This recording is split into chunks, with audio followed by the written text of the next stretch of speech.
भाई साहब ये सब हो क्या रहा है? कोई WWE का मैच चल रहा है क्या? ऐसा लग रहा है कि WWE का मैच ही चल रहा है कोई। ये पंजाब के मोगा का वीडियो है जहां एक सास बहू का झगड़ा सीसीटीवी में कैप्चर हुआ है और ये वीडियो काफी वायरल हो रहा है। I am not lying, but जब ये हेडलाइन पढ़ी ना मैंने तो कि डॉटर इन लॉ ने मदर इन लॉ को बाल से पकड़कर ड्रैग किया, आई थॉट कोई पब्लिसिटी स्टंट टाइप की कोई वीडियो होगी, क्योंकि ऐसा यूजुअली तो देखने को नहीं मिलता है। मोस्टली बेचारी mother in law is the real villain, but जब ये वीडियो देखी तो लगा कि व्हाट। करेक्ट, यहाँ पर जो है वो मामला पूरा उलट गया है। ये इंसिडेंट पंजाब के मोगा डिस्ट्रिक्ट के धर्मकोट एरिया का है और रिपोर्ट्स के मुताबिक डॉटर इन लॉ अपने मायके जाने की तैयारी कर रही थी और तब मदर इन लॉ ने अलेजिडली उससे कहा कि तुम ना अपनी बेटी यानी जो उसकी ग्रैंड डॉटर है उसको घर पर छोड़कर चली जाओ। बस इसी बात से आर्ग्यूमेंट शुरू हुआ और ऐसा शुरू हुआ कि फिर तो आप देख ही रहे हैं कि क्या हो रहा है। बिल्कुल, और वो आर्ग्यूमेंट जो था वो इतना एक्सक्लेट हो गया कि सीसीटीवी में डॉटर इन लॉ अपनी सास को बालों से पकड़कर घसीटती हुई नजर आ रही है। मतलब क्या ही कहें, मामला इतना ज्यादा बढ़ गया कि नेबर्स तक को बीच में आना पड़ गया। और उसके बाद तो ये वीडियो जिस तरह से वायरल हुआ है, अब तो पूरा देश भर में ये वीडियो सबको ही मुझे लगता है देख ही चुके होंगे सब लोग। हाँ, और लोग बेसिकली जोक कर रहे हैं इस पे, बट जोक्स अपार्ट वीडियो देखकर पहला रिएक्शन शॉक का आता है, क्योंकि चाहे सास हो या बहू हो, मतलब किसी भी एल्डरली को इस तरह से ट्रीट करना, फिजिकली ड्रैग करना, ये डिस्टर्बिंग होता है। बिल्कुल, लेकिन जब मैंने ये पूरी स्टोरी पढ़ी ना इसके बारे में, तो मुझे लगा कि ये सिर्फ इस वजह से तो इतना बड़ा मैटर नहीं हो सकता है। इनके बीच में ना सालों से कुछ चल रही होंगी बातें और ये एक ट्रिगर पॉइंट हो गया और इसके बाद जो हुआ वो तो हम सब ने देख ही लिया। तो मुझे लगता है कि इनकी जो कहानी है वो सिर्फ इस वीडियो तक तो डेफिनेटली नहीं है। इनके बीच में टेंशन जो था वो काफ़ी टाइम से चल रहा होगा। करेक्ट, और इसमें जो है वो पंचायत ने भी इंटरवीन किया और मदर इन लॉ ने ये भी जो है क्लेम किया है कि ज्वेलरी और फैमिली डिस्प्यूट्स को लेकर भी यहाँ पर फ्रिक्शन चल रहा था इनके बीच। पुलिस अब सीसीटीवी और कंप्लेंट दोनों को जो है रिव्यू कर रही है। तो ऑब्वियसली हर साइड की अभी जो पूरी फाइनल स्टोरी नहीं आई है, एस्टैब्लिश नहीं हुआ है ऑफिशियली कि क्या एग्जैक्टली अभी एंड हुआ है, अभी जांच चल रही है। लेकिन हरीम, इन सब में ना मुझे एक इंटरेस्टिंग बात ये लग रही है कि मैटर कोई भी हो, सोशल मीडिया ना तुरंत ही पोलराइज हो जाता है। यहाँ पर एक बात चल रही है कि कुछ लोग कह रहे हैं कि देखो आजकल की बहुएं, तो वहीं दूसरे लोग कह रहे हैं कि देखो सास भी तो ऐसा बहुत सालों से किया करती थी। मतलब क्या ही चल रहा है सोशल मीडिया पर। बेसिकली ना सच ये है कि जो इंडियन फैमिलीज में सास बहू कॉन्फ्लिक्ट इतना कॉमन टाइप का टॉपिक हो गया है कि हमने उसको एकदम एंटरटेनमेंट बना के रख दिया है, उसको नॉर्मलाइज कर दिया है। टीवी सीरियल्स ने भी हमें ये बिलीव करा दिया है कि शादी के बाद सास इज द बिग बॉस और उससे पंगा लिया तो भैया ठीक नहीं होगा। लेकिन हरी, मुझे लगता है ना कि ये इशू जो है ना वो पार का है। सबको पावरफुल बनना है और ज़्यादातर घरों में ऐसा होता है ना कि जो पुरानी जनरेशन है उनका ये कहना होता है कि देखो हमने भी तो झेला है, अब तुम भी झेलो। वहीं दूसरी जनरेशन ये कहती है कि भाई तुमने झेल लिया, हम क्यों सहे, तुम्हें जो करना था वो तुमने किया, अब हम वो करेंगे जो हमें करना है। सही में, और हमें स्टोरी में एक और चीज़ जो है वो बहुत इंटरेस्टिंग लगी। मतलब आर्ग्यूमेंट किस बात पर शुरू हुआ, ग्रैंड डॉटर को साथ ले जाना है या नहीं। और फिर कमेंट्स में लोग कमेंट भी करने लगे कि why would the lady leave her daughter behind, mother in law is clearly doing wrong, और ये वो, मतलब लोग तुरंत जजमेंट पास करने लग जाते हैं, खुद ही कोर्ट बन जाते हैं। विच शोज की फैमिली डिस्प्यूट ना छोटी सी छोटी बातों से शुरू होती है और वो इतनी ज़्यादा एक्सप्लोड हो जाती है। भाई दिखाता है कि टेंशन का रीज़न जो है, वजह चाहे जो भी हो, लेकिन इतने सालों की जो चीज़ें जो इकट्ठी हो जाती है ना वो फिर इस तरह से निकलती हैं और जो प्रॉब्लम्स होती हैं वो फिर इस तरह से सामने आती है। लेकिन वीडियो देखकर सब जज कर रहे हैं आपकी, लेकिन देखो इसकी गलती होगी, उसकी गलती होगी। लेकिन मुझे ऐसा लगता है कि सीसीटीवी में 30 सेकंड 40 सेकंड या 1 मिनट की वीडियो देखकर ना आप पूरी कहानी नहीं पता कर सकते। इसी तरह से इस कहानी के बारे में भी सब कुछ इस वीडियो से तो नहीं पता चल सकता। एकदम सही बात है, क्योंकि अभी लीगल इन्वेस्टिगेशन जो है वो इंपॉर्टेंट हो जाती है, क्योंकि वायरल वीडियोस जो है ना वो एविडेंस की तरह यूज हो सकते हैं, लेकिन पूरी स्टोरी इससे आपको नहीं पता चलती। यहाँ पर ये भी एक चीज़ है कि डिसएग्रीमेंट नॉर्मल है लेकिन असॉल्ट नॉर्मल नहीं है। और इंडियन फैमिलीज को शायद एक नई ट्रेडिशन स्टार्ट करना चाहिए कि पंचायत सेटलमेंट बाद में करें, पहले थेरेपी करवा लें अपनी। बिल्कुल, थेरेपी की बहुत ज़्यादा ज़रूरत है, वरना आजकल जो पति पत्नी के बीच में ऐसे क्राइम हो रहे हैं ना, वो पढ़कर ऐसा लगता है कि भाई चल क्या रहा है। अभी लेटेस्ट आप गुजरात का ही मामला ले लीजिए। गुजरात में हुआ ये कि एक बंदे ने, पति ने अपनी पत्नी को एलिजिडली अपने दोस्तों के सामने पैसों को लेकर जो है वो बेच दिया और फिर बाद में उस महिला के साथ सेक्सुअली उसे असॉल्ट किया गया कई दिनों तक। तो सोचो, पति ऐसा कर रहा है भाई, पति ने अपने दोस्तों के लिए, दोस्तों को, अपनी बीवी को ही बेच दिया है।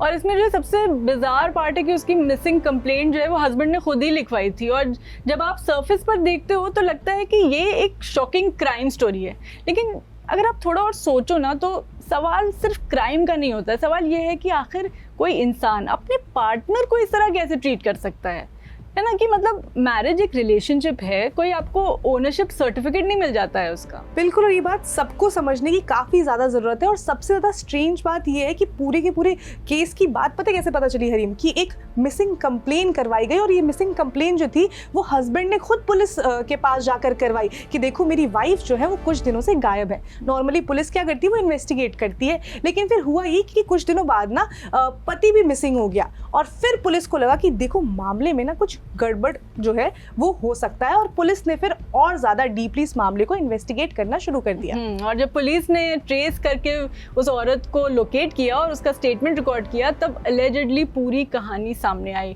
उस औरत ने बताया पुलिस को कि उसके हस्बैंड ने ही अपने कुछ दोस्तों के साथ मिलकर उसको पैसे के बदले, शायद 50,000 रुपये बताए जा रहे हैं, 50,000 के बदले दूसरे लोगों को दे दिया, और फिर अलेजेडली उसके साथ कई दिनों तक रेप और सेक्सुअल असॉल्ट करता रहा। और अनफॉर्चुनेटली ना ये बात सिर्फ एक केस की या किसी भी एक महिला की नहीं है। हम देखते कि अक्सर महिलाओं को ना कमोडिटी की तरह ट्रीट किया जाता है। इंडिया में ह्यूमन ट्रैफिकिंग हो गया, फोर्स्ड मैरिजेस हो गया, और डोमेस्टिक अब्यूज़ के केसेस हर साल जिस तरह से रजिस्टर किए जा रहे हैं ना, वो अपने आप में डराने वाला है। क्योंकि ये सब हम पढ़ते हम देखते हैं डेटा। इंडिया में 2024 की अगर हम बात करें तो 2135 ह्यूमन ट्रैफिकिंग के केसेस जो थे वो रजिस्टर किए गए। वहीं NCRB 2023 के डेटा के हिसाब से अधिकतर ह्यूमन ट्रैफिकिंग के मामले में ना 60% की विक्टिम्स जो होती हैं वो महिलाएं होती हैं। हम ये नहीं कह रहे कि सारी के सारे वही केसेस हैं जिनमें पतियों ने इस तरह से किया है, लेकिन वो आंकड़े एग्जैक्टली आंकड़े सामने नहीं है, लेकिन इस तरह के कई मामले सामने आते हैं।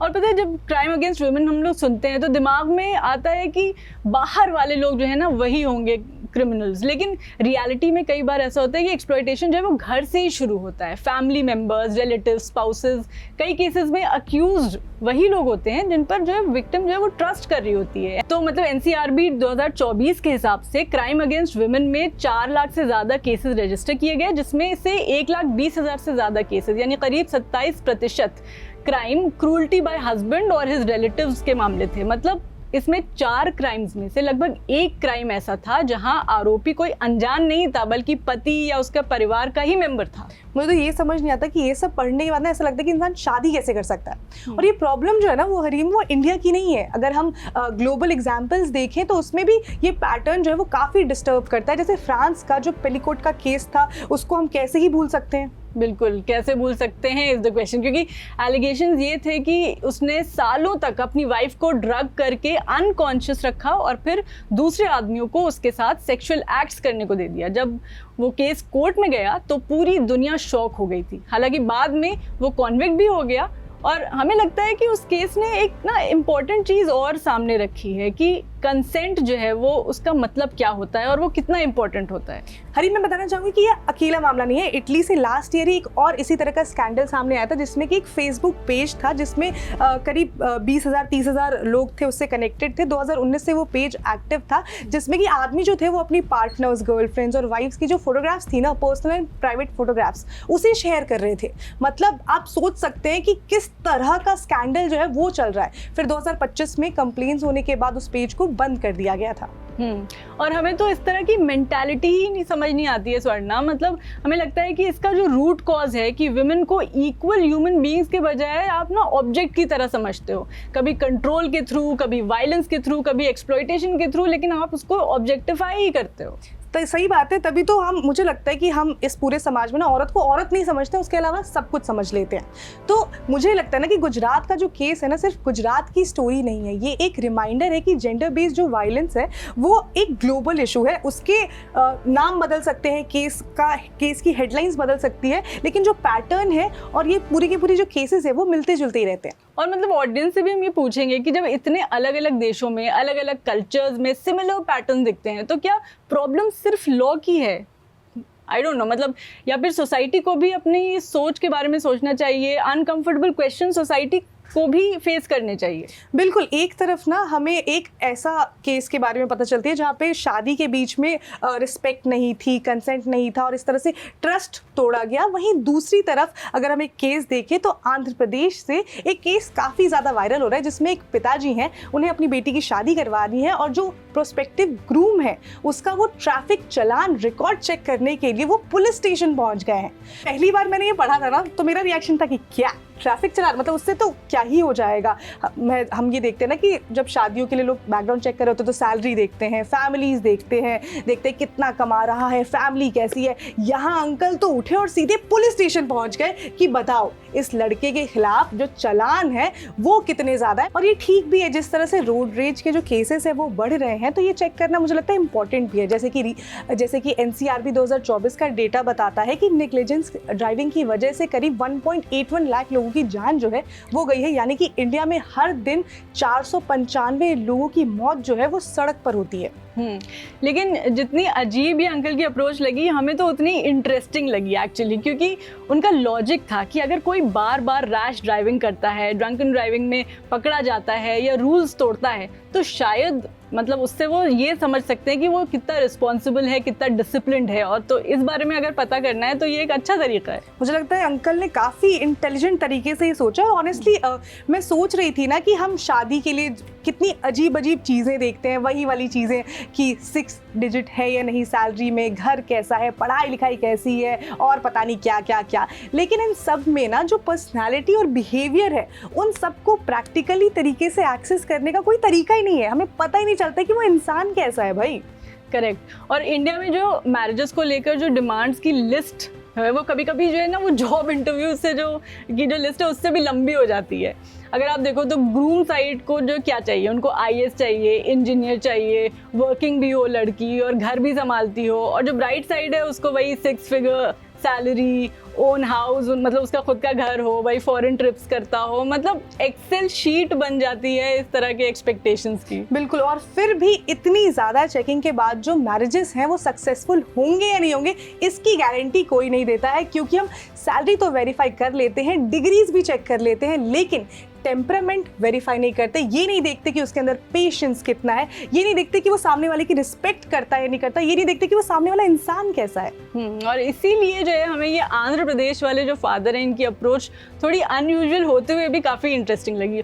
देखिए, चालान रिकॉर्ड देखकर किसी का कैरेक्टर डिसाइड नहीं किया जा सकता, लेकिन एक चालान होना मतलब कोई बुरा इंसान नहीं है। लेकिन उसका पॉइंट ये था कि वो सुपरफिशियल चीज़ों से आगे जाकर रिस्पॉन्सिबिलिटी को समझना चाहते थे। बिल्कुल। और शायद ये इसलिए भी रीजनेबल हमें लग रहा है ना क्योंकि इंडिया में जो हम मैरिजेस देखते हैं उनको लेकर जो कंसर्न्स हैं वो भी बढ़ रहे हैं। NCRB का डेटा हो गया या फिर कोई भी डेटा हो गया, उसमें बताया जाता है कि जो डोमेस्टिक वायलेंस है, क्रूल्टी बाय हस्बैंड और हिज रिलेटिव्स और मैट्रिमोनियल डिस्प्यूट्स जो है उनके इनसे रिलेटेड हज़ारों केसेस जो है वो रजिस्टर किए जा रहे हैं। मतलब फैमिलीज नेचुरली ये सोचती है कि सिर्फ इनकम होना ही काफ़ी नहीं है, इंसान भी बेहतर होना चाहिए। और इस सब के लिए मुझे लगता है ये अप्रोच एक इंटरेस्टिंग अप्रोच है। और हमें लगता है कि इसी जगह ये स्टोरी जो है वो गुजरात वाले केस से अगर हम लोग कनेक्ट करके देखें तो दोनों स्टोरीज का जो सेंटर था वो मैरिज ही है।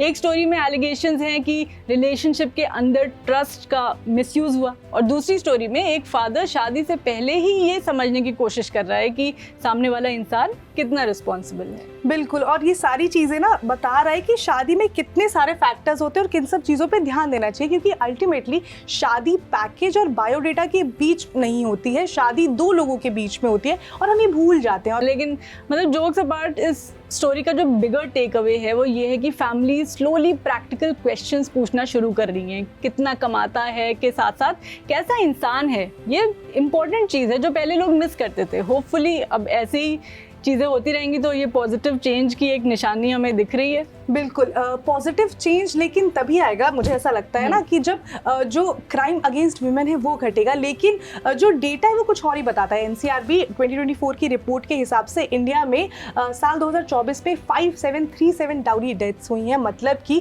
अराउंड 16 महिलाएं, अगर हम बात करें तो हर दिन 16 महिलाओं की डाउरी डेथ जो है वो रजिस्टर की गई है।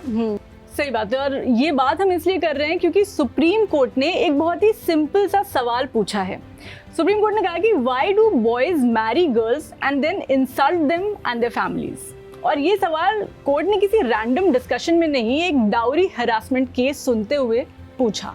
और जो ये केस है वो छत्तीसगढ़ का है, जिसमें शादी के कुछ ही समय बाद, कुछ ही सालों के बाद एक महिला की डेथ हो जाती है। कोर्ट ने ऑब्जर्व किया कि बार बार ब्राइड और उसकी फैमिलीज को फाइनेंशियल प्रेशराइज किया जा रहा था, उन्हें परेशान किया जा रहा था। और ऑनेस्टली ये लाइन ना बहुत ही ज़्यादा लोगों को हिट कर गई कि ऐसा हो कैसे सकता है अभी भी। और फिर इंटरनेट ने वही किया जो इंटरनेट करता है, कमेंट सेक्शन को रेसलिंग रिंग बना दिया गया। इस स्टोरी में ऑनेस्टली हमें ना न्यूज़ से ज़्यादा कमेंट सेक्शन में बड़ा वो लगा, मतलब काफ़ी डिस्टर्ब किया हमें इस कमेंट सेक्शन ने। एक ने लिखा कि बॉयज़, मतलब ये लड़के लिख रहे हैं कि boys boys boys, when will this nation teach girls and women how to behave and respect men. उसके रिप्लाई में फिर लड़की लिख रही है कि no we shouldn't respect men who disrespect us daily. मतलब एक लड़ाई शुरू हो जाती है। और फिर एक और कमेंट था उसमें कि hope this comments give women enough reason not to get married. भाई मुझे लगता है बिल्कुल ठीक बात है, शादी करनी नहीं चाहिए। तो मुझे तो ये लगता है कि हम यहाँ पर डाउरी डेथ से ज़्यादा ना ये वही वाला डिबेट शुरू हो गया है कि not all man versus not all women. तो हम बात चाहे जो भी करें वो घूम फिर के ना वही आ जाता है कि देखो सारे लड़के ऐसे नहीं हैं, देखो सारी लड़कियाँ ऐसी नहीं हैं, और फिर जो मेन टॉपिक होता है वही कहीं उलझ जाता है। वैसे मतलब लड़कों का भी ये एक जेन्युइन कंसर्न है, क्योंकि सुप्रीम कोर्ट जो है उसने खुद ही कई बार ये बोला है कि फॉल्स मैट्रिमोनियल केसेस और उनके मिसयूज़ को लेकर के ऑब्जर्वेशंस दे चुका है सुप्रीम कोर्ट, और इस कंसर्न को कम्प्लीटली तो डिसमिस नहीं किया जा सकता। बट फिर भी जो डाउरी के मामले हैं, अगर आप उस पर बात करें तो बिल्कुल ऑनेस्टली दूसरी तरफ जो डाउरी का इशू है ना अभी भी ख़त्म नहीं हुआ है। अभी हम अर्बन बबल्स में रहते हैं तो हमें लगता है कि देखो सब मॉडर्न हो गया है, सब ठीक है, लेकिन रियलिटी ना आज भी यही है कि लोग शादियों के टाइम पे कार्स, फ्लैट्स और गिफ्ट्स जो है गोल्ड, इन सब की डिमांड करते हैं और कहते हैं देखो ये गिफ्ट्स ही तो है। सबसे डेंजरस लाइन यही होती है कि हमने तो कुछ मांगा नहीं है, बस लोग अपनी बेटी को अपनी खुशी से जो दे दें। मतलब आप इमोशनल ब्लैकमेल को कल्चरल ट्रेडिशन बना दो और फिर बोलो कि डिमांड तो नहीं की थी, वो तो उन्होंने खुशी खुशी दे दी। सच में। और कोर्ट ने भी ना बेसिकली इसी मेंटालिटी पर क्वेश्चन किया है कि अगर आप किसी लड़की से शादी कर रहे हैं तो उसकी फैमिली की डिसरिस्पेक्ट करने की एंटाइटलमेंट कैसे आ जाती है आपको, क्योंकि वो भी तो आपकी ही फैमिली हुई ना, एक्सटेंडेड फैमिली, आप उसकी रिस्पेक्ट करो। मतलब लड़की को इनडायरेक्टली फील करवाया जाता है कि वो और उसकी फैमिली जो है वो लेसर है, कि तुम्हारे पेरेंट्स ने ये नहीं दिया, तुम्हारे घर वैसा नहीं है, तुम लोगों का स्टैंडर्ड अलग है। और फिर मतलब हम बोलते हैं कि शादी दो फैमिलीज का मिलन है, ये कौन से आइडियल उसमें वर्ल्ड में जी रहे होते हैं हम लोग। मेरे लिए तो बिगेस्ट टेक अवे ये है कि कोर्ट का सवाल सिर्फ लीगल नहीं था, वो सोशल सवाल भी था कि अगर आप किसी इंसान को रिस्पेक्ट ही नहीं करेंगे, उसके घर वालों की रिस्पेक्ट नहीं करेंगे, उसे नीचा दिखाएंगे, तो आप शादी ही क्यों कर रहे हो? जब आपको यही सब करना है तो शादी मत करो ना भाई। और सेम लॉजिक जो है वो दोनों साइड्स पर एक्चुअली अप्लाई होता है, चाहे डाउरी हरासमेंट हो या फॉल्स एलिगेशंस। रिलेशनशिप की फाउंडेशन अगर रिस्पेक्ट नहीं है तो फिर वो जो सिर्फ वेडिंग फोटोज ही जो है वही हैप्पी रह जाती हैं, बाकी ज़िंदगी में कोई हैप्पीनेस रह नहीं जाती है।